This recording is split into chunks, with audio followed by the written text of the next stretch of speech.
Assemblies of God Vellore 6 சார்பாய் உங்களுக்கு வாழ்த்துதலை தெரிவித்துக் கொள்கிறேன்.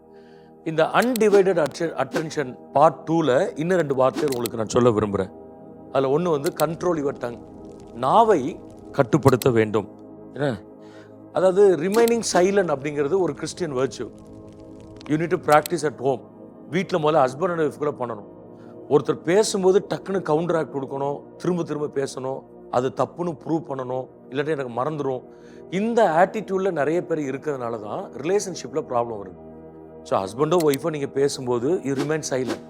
என்ன அந்த நாவை கட்டுப்படுத்தணும். ஏன்னா நாவு சின்ன உறுப்பு தான், ஆனால் அது முழு அந்த ஒரு தீப்பொறியை போல முழு காட்டையும் கொளுத்தி விடுகிறது. அதான் நாவு வந்து என்டையர் ரிலேஷன்ஷிப்பை என்ன செய்யும், அது ஸ்பாயில் பண்ணிடும். ஸோ அதனால் ஒருத்தர் பேசும்போது நீங்கள் கவனிக்கணுமே ஒழிய கூட கூட பேசி என்ன செய்யக்கூடாது, பிரச்சனைகளை வளர்க்கக்கூடாது. கண்ட்ரோல் யுவர் டங் ஒன்று. இன்னொன்று வந்து confirm the meaning. Confirm the meaning. Verify your understanding of the message to ensure no information is misunderstood. அதாவது நீ சொல்ல வர்றதுல ஏதோ நான் தப்பாக விளங்கி கொள்ளாதபடிக்கு ஆழமாக புரிந்து கொள்ளுங்க.